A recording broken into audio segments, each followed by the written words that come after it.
Good afternoon, Justice Warriors. Hello, Annie, Fred, Sandra. How are you guys? Thank you so much for coming in. So it is the 11th of July. It's just about a quarter after three almost. Standard East Coast Standard Time.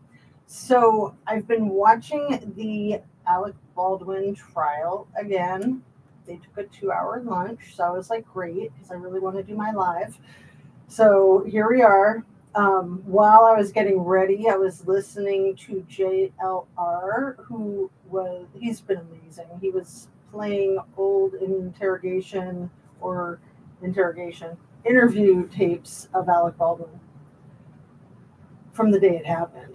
Oh my goodness, what a freaking nut job he is. And I gotta give it to him. Yeah, he's definitely a good actor. I am not a fan. I once upon a time was, but the furthest thing from it now. So let me see if I can find some of that smudge stuff for my glasses. Yay, I can. One of my little men's wipes. They always get so smudgy, it's ridiculous. I don't think I told you guys this. My eyelashes are so freaking long that they touch my eyeglasses, and that's why they're so smudgy all the time. Even when I clean them, they're like smudgy an hour later. And I've literally like trimmed my eyelashes at times, but that's kind of weird. I don't want to keep doing that. So let's see. Are you guys still here? If you can hear me, let me know. I had my mic. Oh my goodness, it fell. So you probably can't even hear me. Maybe I should start over. Nah, we're just 2 minutes in. Let me know how bad it was. And I will just go ahead and put it on my shirt right there so that that's not an issue anymore. I apologize. I'm so glad I thought of it. You guys would be like, is your dog laying on your mic again? Hey, Nico, good afternoon. You're live. You're fine. Here, let me put my glasses on so I can see what you're saying. Thanks for being here, everybody. Yes, so I wanted to start by talking about Taylor Casey because it's her birthday today. And that's just so sad that her family can't celebrate her birthday with her. She would be turning 42. She is turning 42 if she has not expired. And man, I hope she has not expired. Oh, like best case scenario, what would be that she has amnesia and she's like lost in the middle of the island? I don't think that's very likely. Like a Gilligan's Island kind of thing, but flying solo. I mean, anything's possible. And I'm sure her family is like hoping against hope, something insane like that.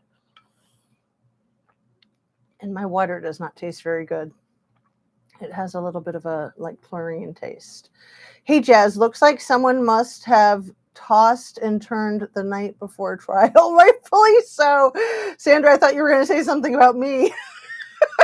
I'm like, what? What did I do? Because I have been messing with my set, and I have my hair different than normal. And man, it is just so tricky trying to not have bad hair. Let's see if I can even get to the right height. Trying to not have bad hair, trying to have good lighting, trying to, us ladies, we got to worry about having the girls under control. I don't even like to mention it, but that's why I wear a lot of black, because when I don't wear black, it's ridiculous. So anyway, I know what you're talking about, Sandra. And yeah, let's get started with that. Alec Baldwin. I could have sworn he fell asleep 3 times today already. Briefly, just really briefly, not like at the end of yesterday when he actually like zonked for a few seconds, like for real. At first, you're so funny, Sandra. You're fine, Jazz. Relax. No, I can't. This is why I try not to make any changes. That's why I try to like just have it all set and leave it be. But then this happens and that happens and the other thing happens. So I love all my stuff. You know how I get frustrated and talk about just like stripping it all down everything except the chakra tower. I'm committed to that baby right there. I love it. But yeah, I love all this stuff. And it just is like, an expression of myself. Anyway, so back to the trial today. The lawyer, Alec Baldwin's lawyer, is like hammering away at the forensic detective, I guess you would call her, the forensic specialist. And she's standing up strong, but he's trying hard to wear her down. So he's had her on the stand, I think, for 4 hours straight. She was on the stand yesterday when Baldwin was falling asleep. So maybe something about her that puts him to sleep, because he's like, thinks of himself as like God's gift to the ladies. And I can't help but think of the devil and an angel sitting behind him when he's got Stephen behind one shoulder and Hilarious behind the other shoulder. Have you guys thought about that? It's like, not to mention that Stephen played Barney on Fred Flintstone on the movie. Didn't he play Barney? Or did he play Fred? And then, they always did that little devil angel thing on Fred's shoulders. So that's like what they're doing. Are they like just trying to psych us out or something? Anyway, let me start with all my disclaimer stuff. Everything I say is simply my opinion for the sake of hoping to start a conversation and open up a discussion and learn something. All my videos are made for YouTube. It's an entertainment platform. I'm so happy to be here with you guys. Always. You're such a delight. I just can't believe the quality of the people that I have in here. Sandra and Fred and Annie and Nico. You guys rock. Also today, seriously, yeah. I seriously think he fell asleep 3 times already, which is why I put the narcolepsy term in my title. And I always try to be so careful. I'm like, I'm not crossing my wires with that other word, right? That starts with an N and is similar, but is completely off the chain, inappropriate. So yeah, narcoleptic. He does seem narcoleptic. And it would make sense that anybody might have trouble sleeping when they're being tried for negligent homicide, right? Basically, involuntary manslaughter, negligent homicide, really. I think that would be like interchangeable terms. Maybe not. I mean, maybe with manslaughter, you don't use homicide interchangeably. I mean, a homicide is probably with an intent, and then manslaughter is accidental. Although I think you can have like an intentional manslaughter. It gets so complicated so quickly.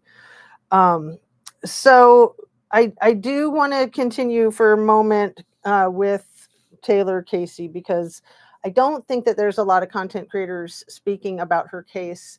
And I do personally agree with Paula Plunder that is possibly due to racism and due to transphobia. So she was the only Black person in the training. So she was there for a 200-hour, it's called YTT. It's the exact same thing that I did. I did the YTT, the yoga teacher training. And, she's got it on her t-shirt. That's how I know, is all these newer photographs of her with the YTT on her t-shirt. So that's what she was there for, to become a certified yoga instructor. And she was more than halfway done. She started sometime in June, and then she disappeared on the 19th. So the video of her in the yellow YTT t-shirt up on the stage, where that woman touches her and she like really jumps out of her skin. I'm not exaggerating when I say it like that. And it happens twice in a row. So it's like the first time you could think, okay, well, maybe she was caught off guard. But then the second time it's like, well, she knows the person's there.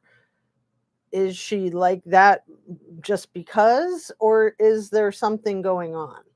And usually when I'm asking questions, troubleshooting, I come up with the answer of all of the above.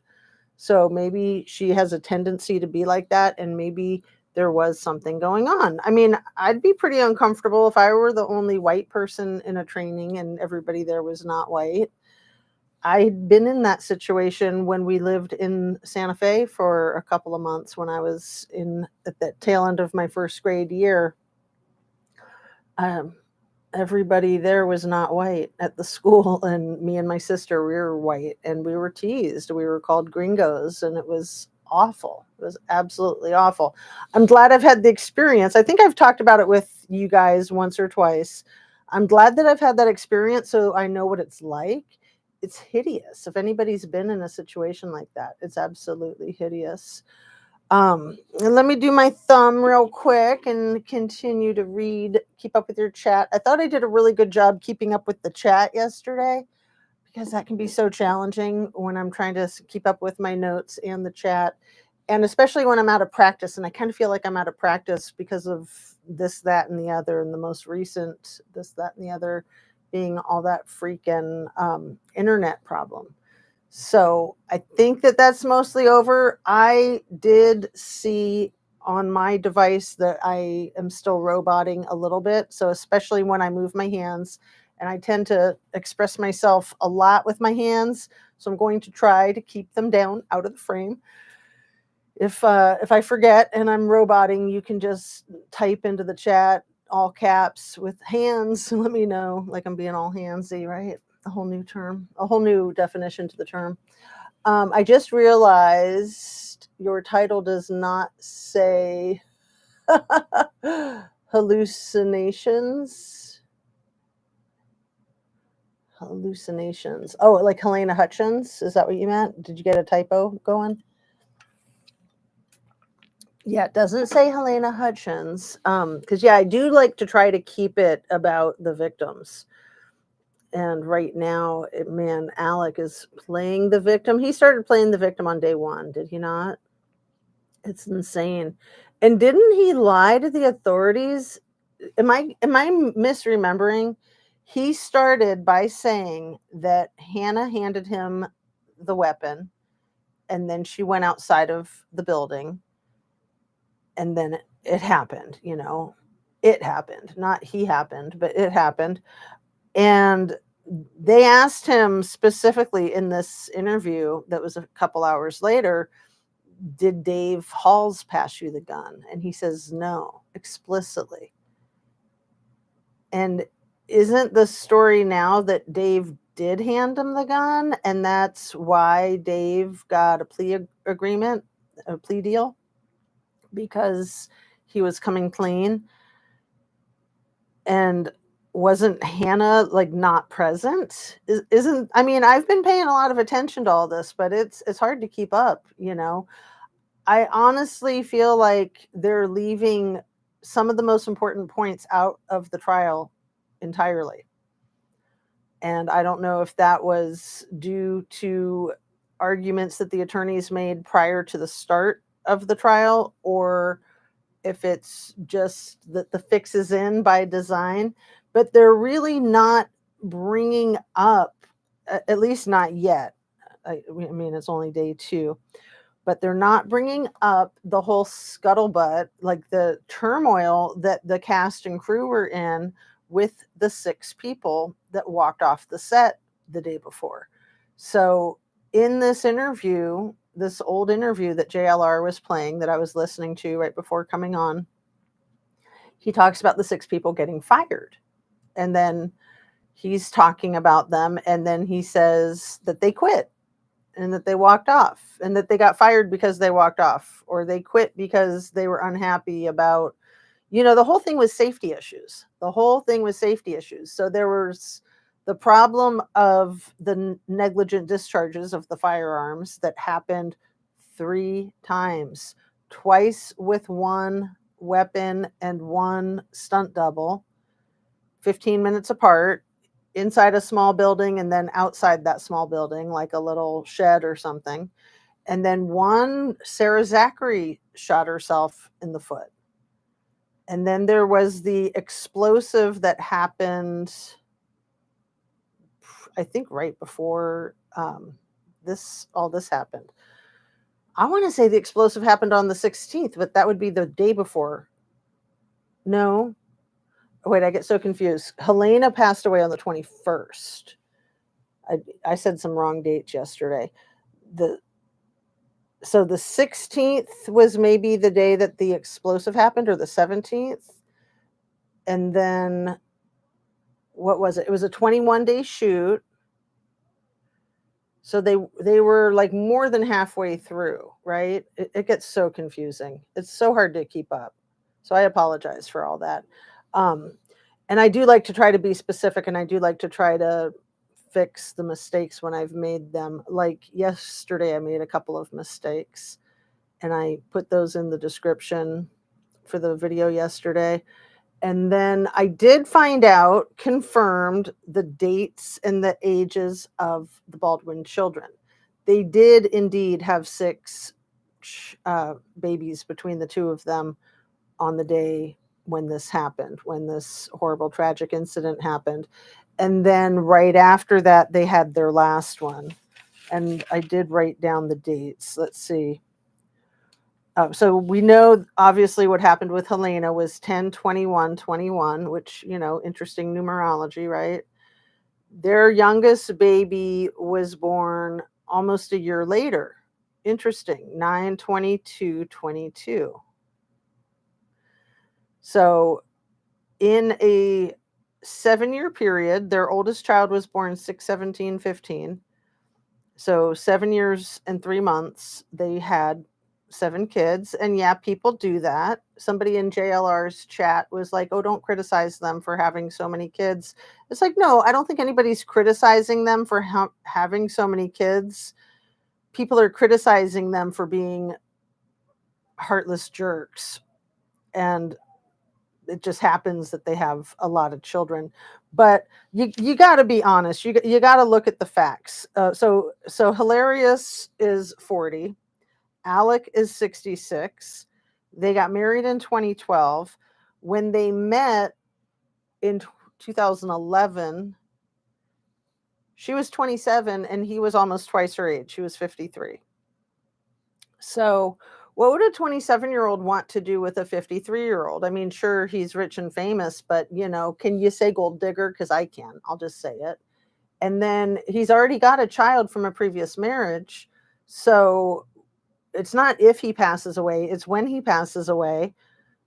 His estate will very likely be divided between his current wife and his child, and maybe even his ex-wife, depending on what their divorce settlement was.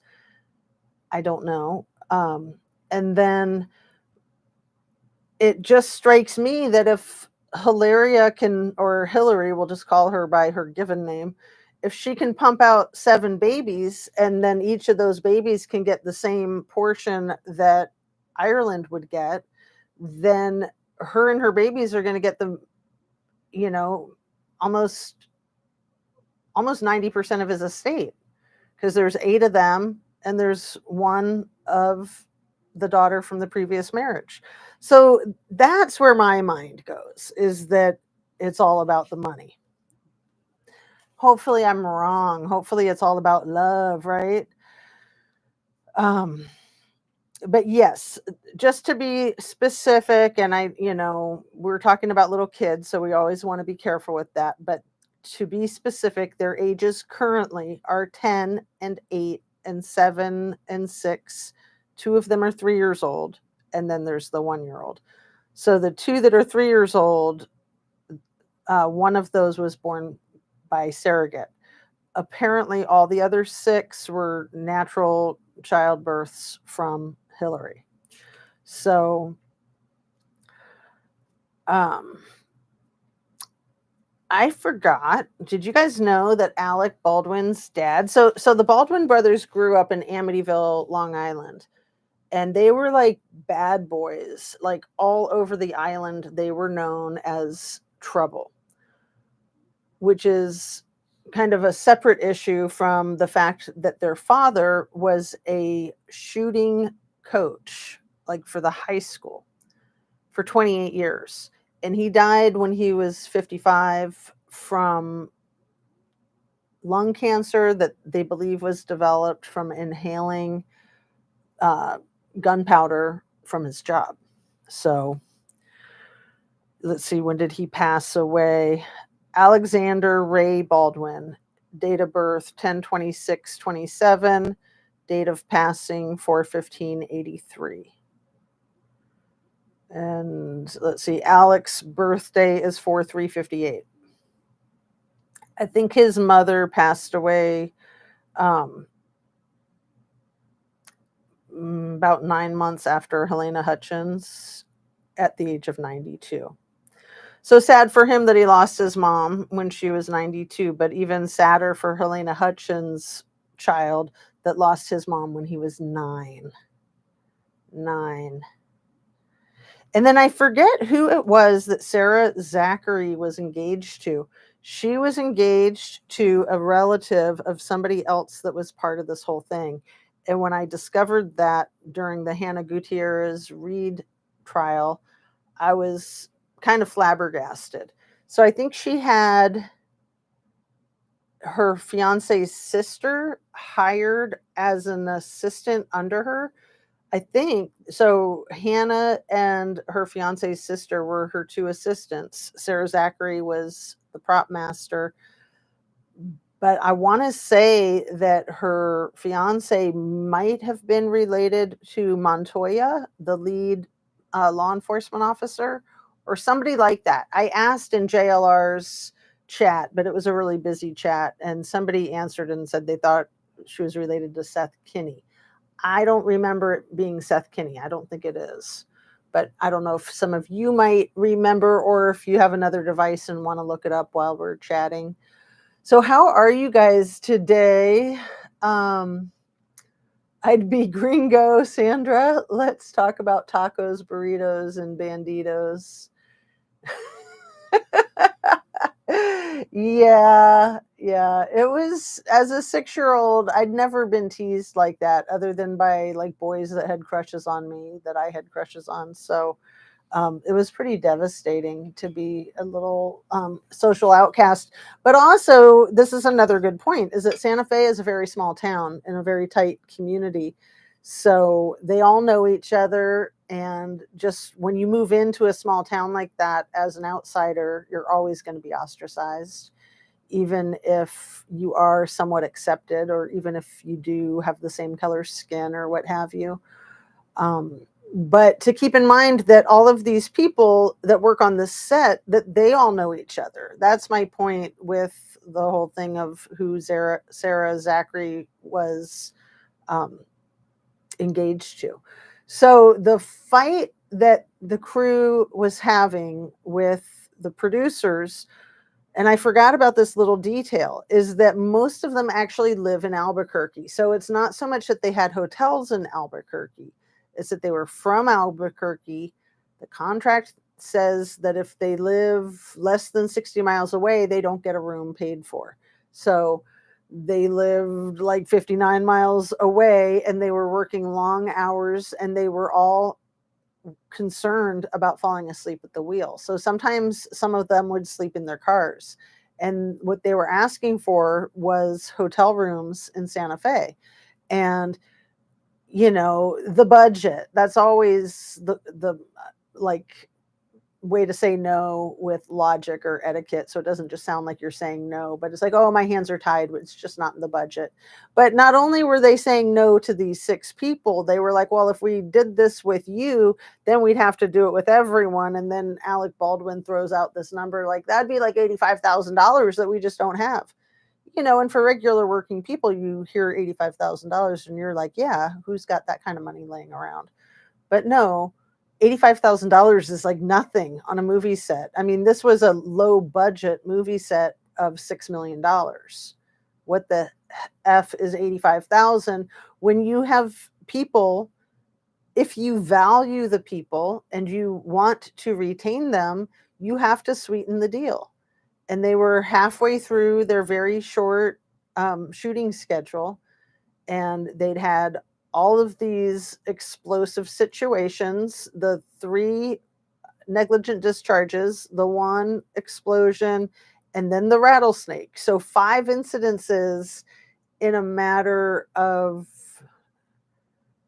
I don't know, was it like 17 days? Is that why I get confused and think things happened on the 17th when they happened on the 21st? Was it day 17 of a 21-day shoot? I'll go back and check. I mean, I check all these things and then I write them down and then I lose my notebook. So I try. And I think it's important. I think it makes a difference. Knowing if they were halfway through the shoot or if they only had 4 days left of the shoot and these people are walking off. And again, you do what you have to do to keep things going, or you don't. If your people are disposable, if you're going to treat them like they're disposable, then you're going to have to deal with the repercussions of that, which is going to set you back on your schedule. So all the argument so far today is really trying to criticize the integrity of the police work, in my opinion. And that's always the go-to, is criticize the integrity of the police work, because A, it takes the focus off the real criminals, and B, if you have shoddy police work, then the criminals can get away with their crimes because the police weren't doing their jobs right. And I haven't seen any of that in this case. Like I said, I am concerned that it doesn't seem like they're looking at the big picture of the safety issues. And if they don't bring up the producer yelling at Helena the night before, and he yelled at her specifically about the crew quitting, and he said, "You and your effing crew," right? At like 9 o'clock or after 9 o'clock at night. So he's yelling at her in a heated, acrimonious exchange. And then the next day, she just happens to get what happened. I mean, it is just hideous. It's absolutely hideous. And, to hear these people like Hannah and Alec, it's like all they care about is themselves. Like they're just like, oh, this is the worst day of my life. This is the worst thing ever. It's like, yeah, it's definitely the worst day of Helena's life, and definitely the worst day of her child and her husband and all of her loved ones. And I mean, it's just inexplicable. And when you see the videotape like they showed yesterday in the court, and they didn't show all of it with the camera, thank goodness, but you could hear all of it. And they showed more of it with the camera than I'd seen before, and I'd seen a lot of it. But it just is heartbreaking. It's absolutely heartbreaking. And to think that Helena was probably laying on the floor there, I want to say like 20 minutes. I might be wrong. But, there was the crew medic, the staffer that was there, that was on her immediately. And then the police officer, it might have taken him 20 minutes to get there. I'm not sure, because it's out of town, and then it's a long way, like from the road where you get to the gate to the ranch to get into where they were. And, on the 911 call, the dispatcher is even asking, can you take the victims to the road so that it's quicker for the medics to get to them? And, they're like, no, we can't take them to the road. That's definitely not going to work out. So it took a while for the medics to arrive. It took, I think, an entire hour for the helicopter to arrive. And in the meantime, it seems to me that Helena was gone. I mean, they kind of make it sound like she was hanging on by a thread before the helicopter got there. But, I think that they're trying to be a little private about when exactly she expired, for a lot of reasons. And, for the family, especially for the child, especially. I mean, it's terrible to have this whole trial, is so terrible for the family to have to relive all this. Like, why can't Alec and why couldn't Hannah, why couldn't they just sign plea agreements like Dave Hall? I mean, just have some freaking decency and suck it up. Like, I don't know.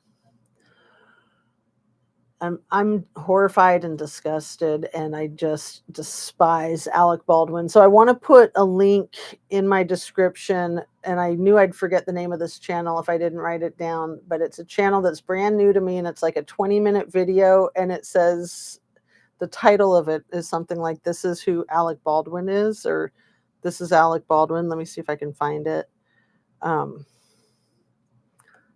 Let's see.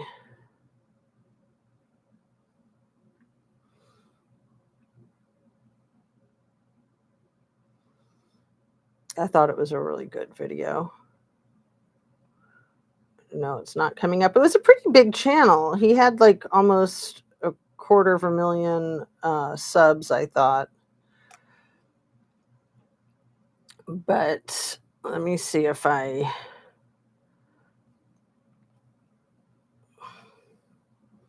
should have texted it to one of my mods, then it would have been easy to find it. But no, it's not coming up. I'll set this down and just get to it later and put it in the description. So, Brandy, hello.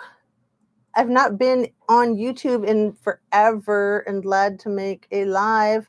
Well, welcome. Yeah, nice to see you. Thanks for coming in and saying hi. So yeah, so far today we're talking about Taylor Casey, the 42-year-old woman missing from the yoga retreat in the Bahamas, whose birthday it is today, the woman from Chicago. And just the lack of appropriate emergency response for her disappearance, and the lack of good, clear lines of communication with the public and with her family. And then the leadership in the law enforcement department that is handling the case, they are on an administrative leave and under investigation for the way they've been handling this case, or for like an internal email that they sent to all the employees or something. It's really weird. I mean, again, like, is that a distraction so that we don't focus on the real issues? Or is that part of the problem? Is there something going on there that I don't know. I mean, I've heard a lot of interviews with people who've been on yoga retreats there, or people that were even there on this yoga retreat, who have claimed some uncomfortable situations, to say the least. So I'm just hoping against hope that Taylor is unharmed and that her family can, at the very least, get answers. I mean, we got to be honest and real. Chances are she's not going to return unharmed, unfortunately. That would be nice, and it's not impossible, but the cards are stacked against it for sure. But they need answers. They need to know what happened to her, or what is happening to her. I mean, she might be getting tortured somewhere. I mean, she might be held hostage. I hate to say that, but at this point in time, that's almost like a best case scenario, which is just absolutely awful. Absolutely awful.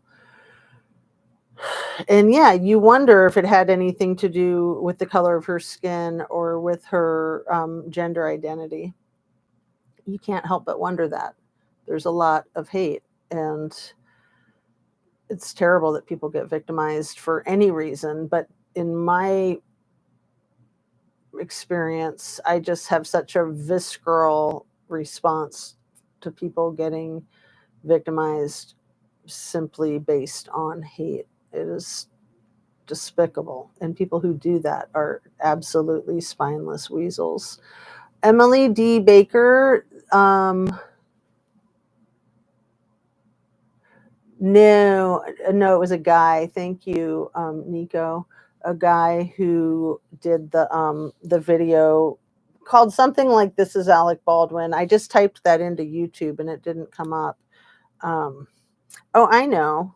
if you guys can be patient with me for a second, I can just go to my YouTube history and bring it up that way. Let's see. Here we go.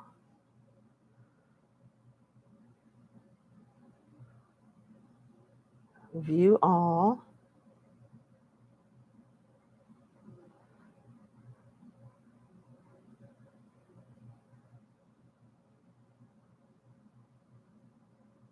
Lamont at Large. This is Alec Baldwin. So I did remember the name of it.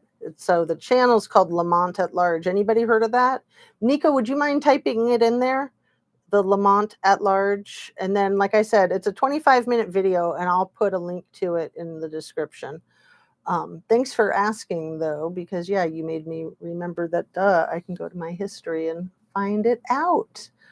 So, yeah, I've watched some of the Emily D. Barker streaming of the court trial today, too, but I also got onto JLR's because I've been watching a lot of JLR lately, and he's just doing such a great job. And I think that something was happening with Emily's, like she was having some technical difficulties. So then I checked out JLR's. And then when JLR was having technical difficulties, I hopped back over to Emily's. So yeah, because, technical difficulties happen. It's nice to know it's not just me. But, and her chat just flies so much. I barely try to even read anything in her chat, but it makes JLR's look really not so busy. And his is super busy too. But it's nice to be able to make comments and to be able to keep up with people's comments. So, and then I was really glad that he was reviewing that stuff. So let me see what else I've got here in my notes. So the real issues that are being avoided in the trial, I think, is your main one. And again, we're only at day 2, so hopefully they'll be getting to these things, because these, to me, are the most important elements. I have 3 of what I believe are the most important elements. Why the F is the bullet on site? There should not be a live round anywhere near a movie set, period. That's a no-brainer. End of story. So it's one thing to be trying to figure out who done it, but why is it even there? Because it's my belief that it might have been there from people doing target practicing when they weren't filming.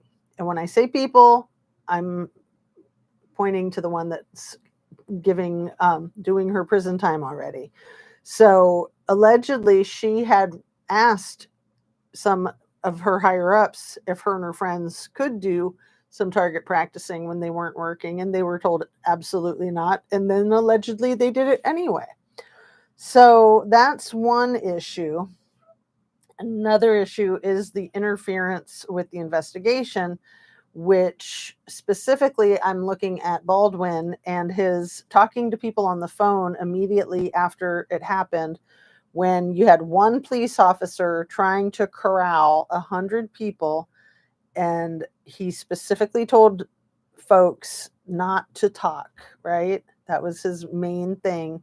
He was focused on preservation of life and don't talk. It wasn't please don't talk. It was don't talk. And then Mr. Baldwin, who the rules don't apply to, he's on the phone. So he's interfering with the investigation from jump. And then there was the witness tampering that happened more recently. So if we've got the, obstruction of justice charges, let's add those charges onto there too, onto the involuntary manslaughter. I mean, he's only facing the lowest form of, the lowest level of a lost life that he is responsible for. The gun was in his flippin' hand. He pulled the trigger, and the person's deceased. So absolutely gross.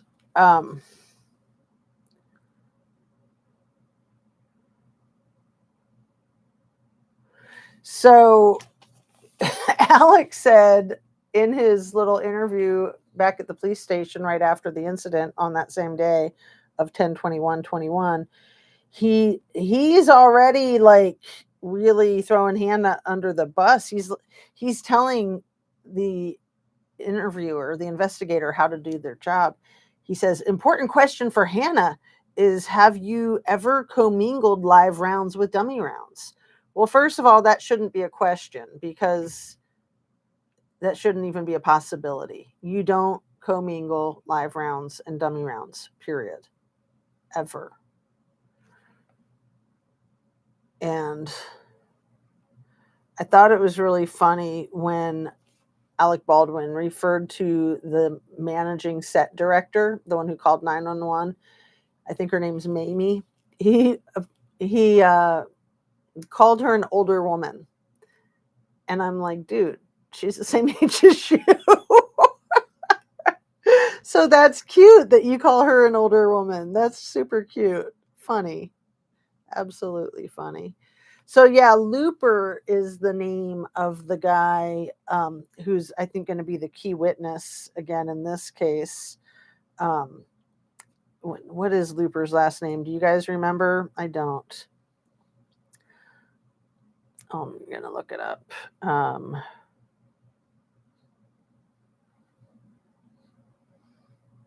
Because he's definitely going to be key. And here's pictures of him, but why doesn't it say his name? The heavy set guy is how Alec refers to him, which, you know, is definitely a big insult, in my opinion. Stop. Let's see. Why does it not have his name? Lane Looper. Okay, so Chris Como interviewed him on CNN, the A camera first assistant on Rust, who resigned from the production due to concerns about an unsafe work environment. Looper weighed in on an interview with the attorney for armorer Hannah Gutierrez-Reed, in which he theorized someone sabotaged the set. Well, and I agree with him, but I think that Alec is, at least on day one, he was trying to paint a picture that possibly Lane Looper could have sabotaged the set. I think that it could be the pot calling the kettle black. I think Alec could be the one that was sabotaging the set and then taking advantage of an opportunity to make it look like, because of all the strife and the quitting and the firing and the striking, that it was like a disgruntled employee rather than him. So Lane Looper is, I believe, going to be absolutely a key witness with all this.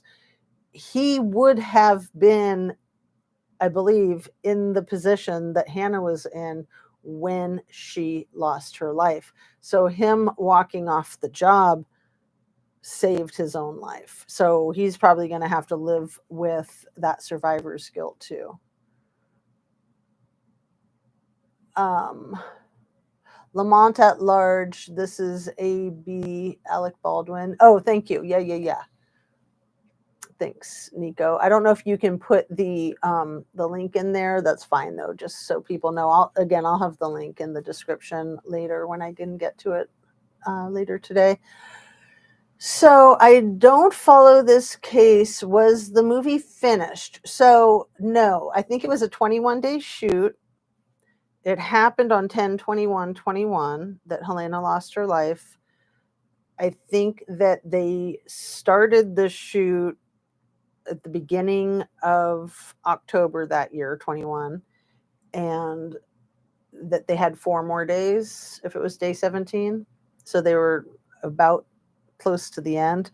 I also know that Matt Hutchins, Helena's widowed husband,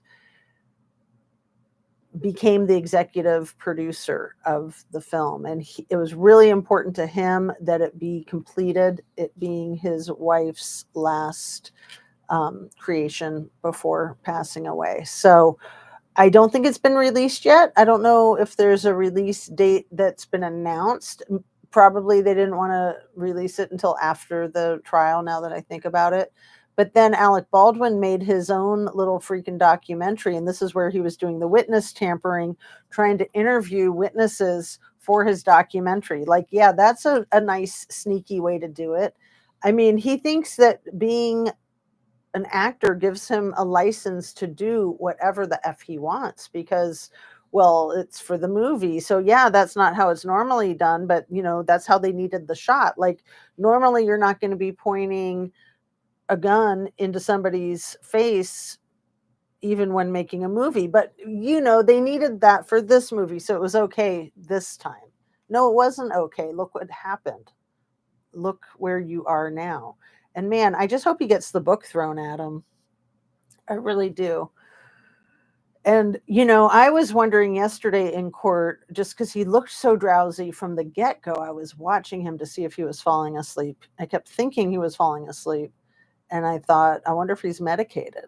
I wonder if they have him on something because he's such a freaking hothead. I bet they do. I bet they have to. I bet he's like on Ativan or Valium or something like that. Don't you think?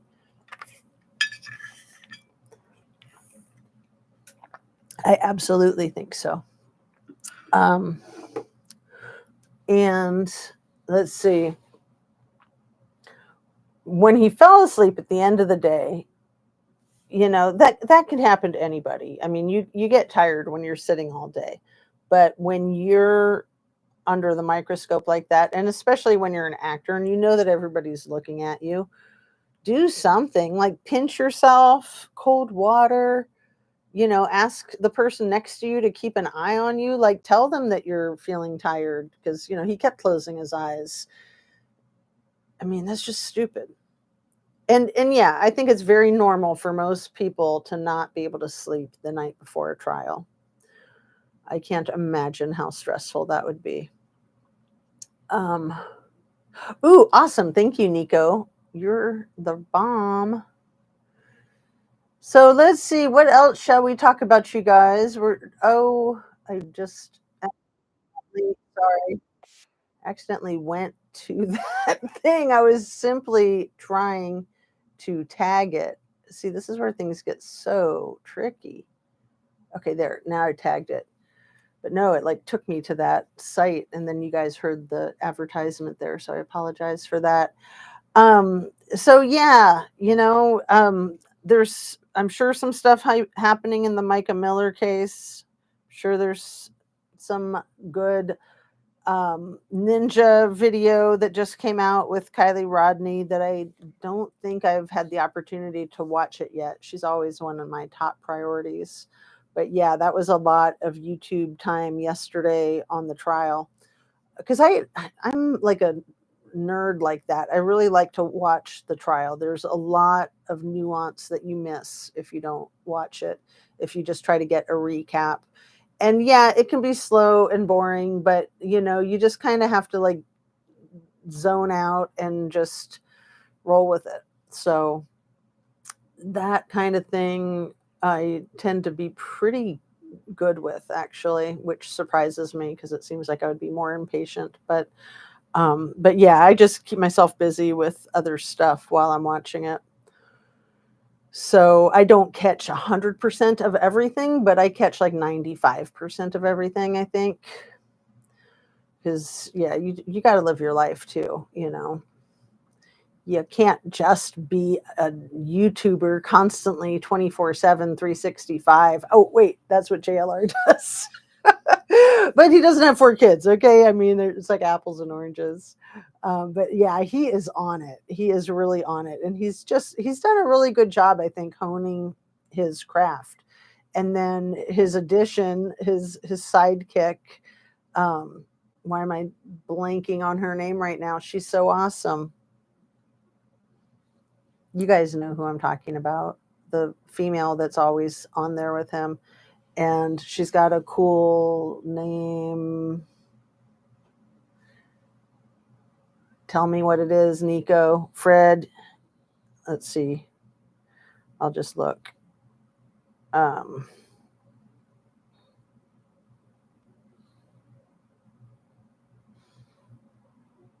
probably think of it while I'm looking it up. what is her name? She does so much for him, and she used to work with the Verdis Green. And she's like with him all the time. Let's see.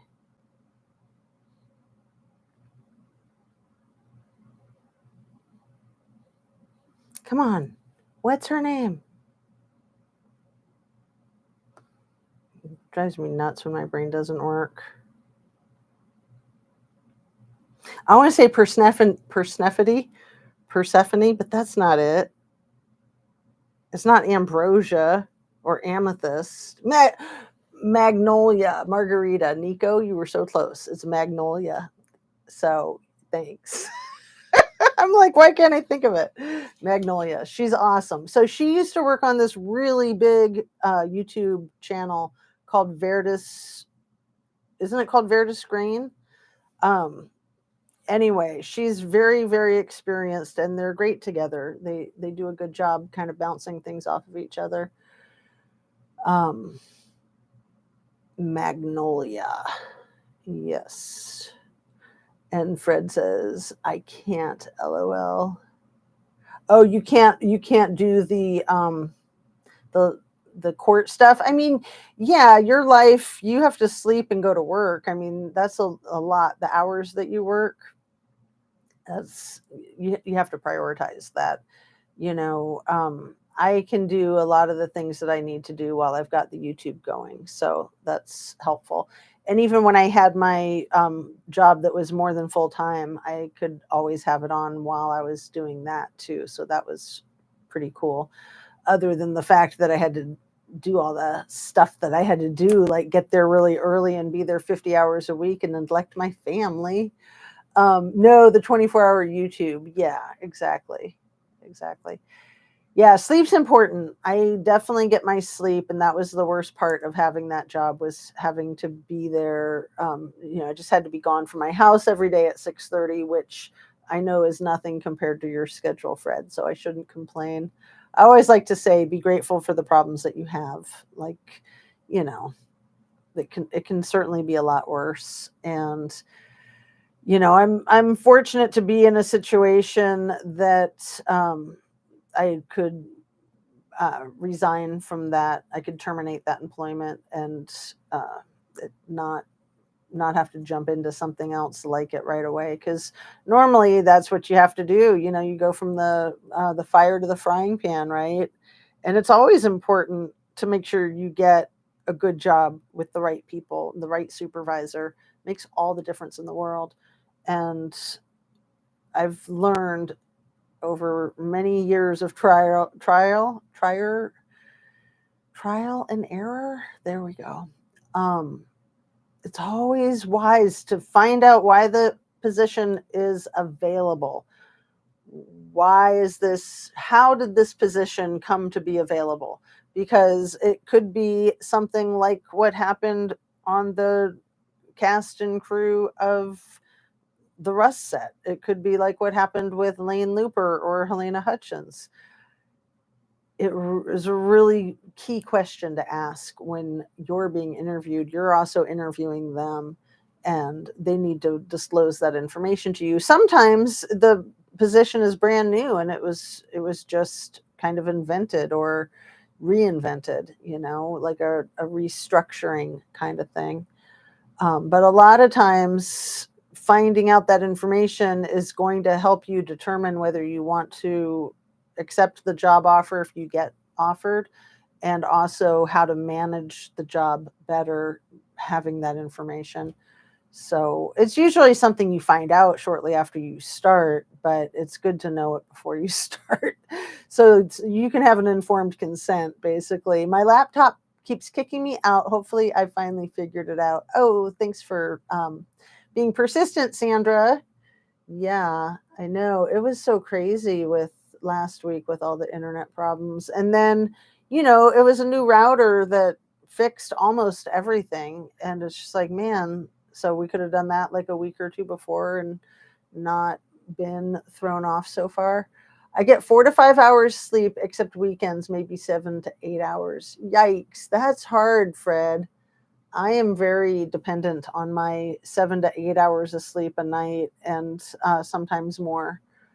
Yeah. I mean, sometimes I have a lot less, but I need my sleep. Thou asleep in the computer chair or 15 minutes is bad sleep. Um, yeah. Also, power naps are good. Cat naps are good. The yoga to me is very rejuvenating. The yin yoga is a lot like a nap. It like kind of picks up your energy like a nap does, but even better. And it's exercise at the same time. But if you're only going to have time to do one or the other, get your exercise or get your rest. Rest is actually more important. And a lot of people don't realize that. A lot of people will sacrifice sleep hours to make sure they get a workout. And that's really bad for your system. You need your rest. You need to replenish first. Exercising, you're breaking things down. So you need to rebuild, most importantly.